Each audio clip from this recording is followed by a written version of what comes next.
Hey guys, it's BTOG1724 here again, back with more of the D&D Redbox experience, showing anyone who doesn't know how to play D&D how to play it in the basic form. And I'm not going to be doing too much things exponentially big, but in the last video, we bloodied a goblin who is up there hiding. We have Nala bloodied, and the Hex Hurler made his way out to join the fight. And we're going to open things up with Falfon starting things off.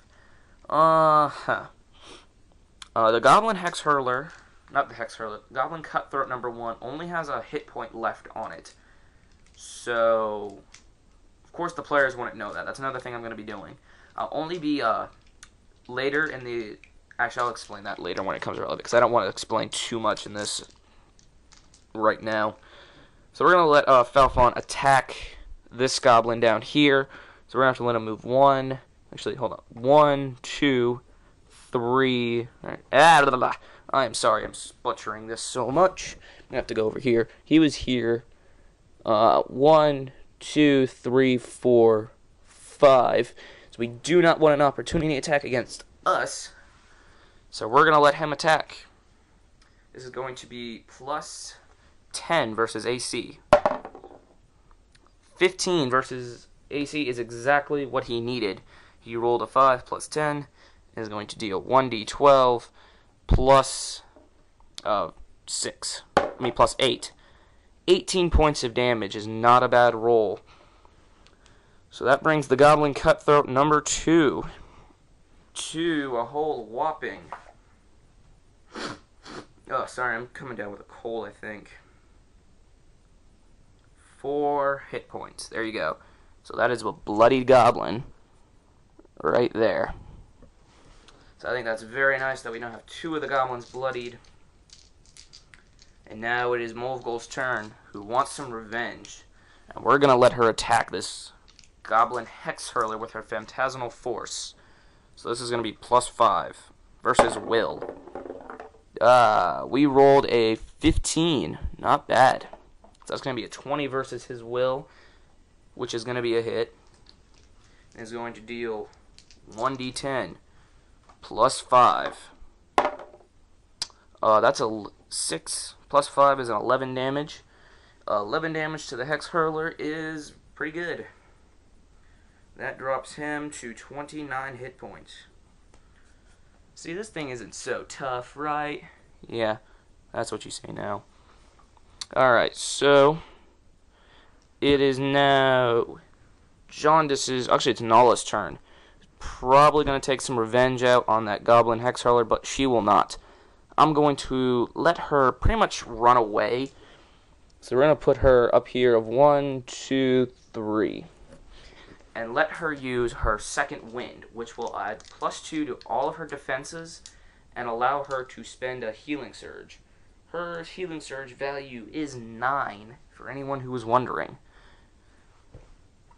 So that will bring her to 19 hit points. She is still bloodied at 19. That is actually her bloodied value. So that is not too bad. But it isn't too good either.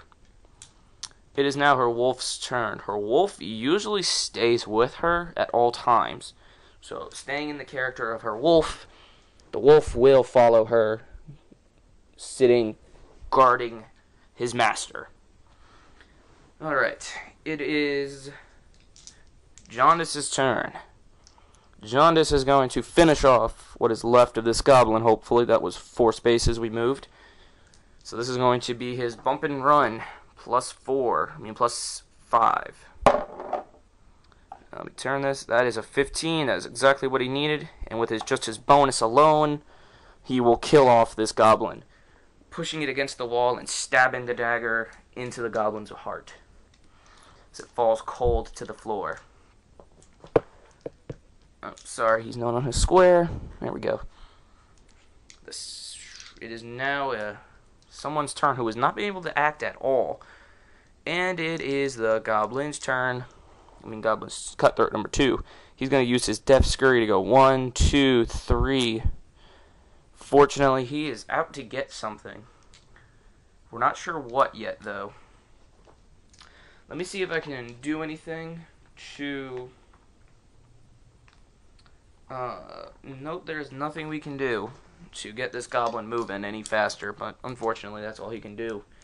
It is the Hex Hurler's turn. There's also tactics for him for what he does on his second turn. Alright, he's going to place a Vexen Cloud in a position that includes itself and as many allies as possible. Fortunately, his allies are on the frickin' run. So he's probably just going to aim the Vexen Cloud.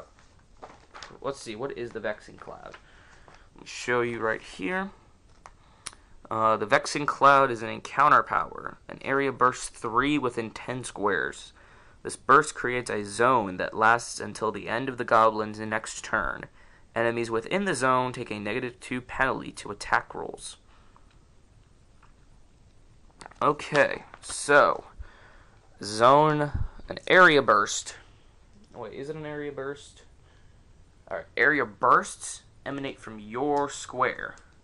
Blasts emanate 1 square away from you in that many squares. So if it's an area blast 5, it would go 1 square from you, 5 squares around that square you picked.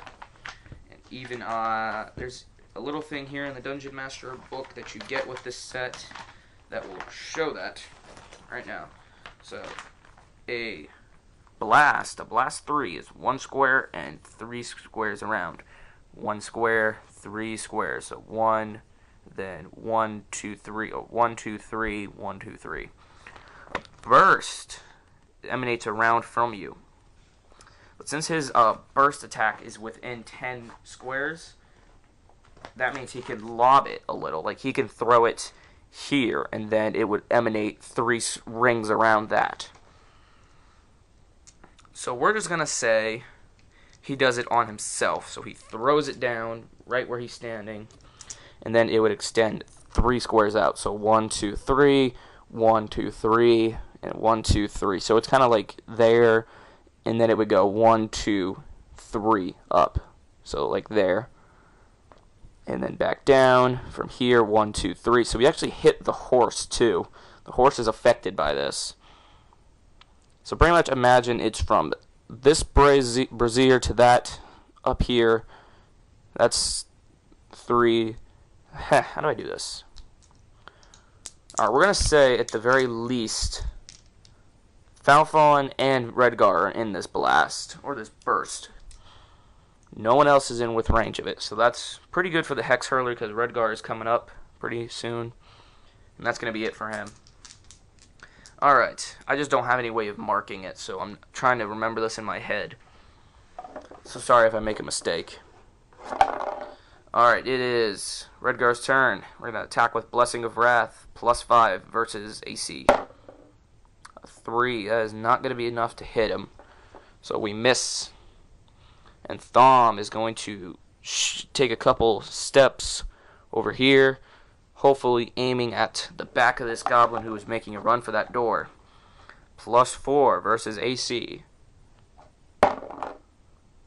That is a 15. That is actually enough, exactly what he needed, and this is going to be +3. That is a 5. Let's see if that kills off the goblin Cutthroat. With 4 hit points left on him, that actually finishes off Goblin Cutthroat number 1.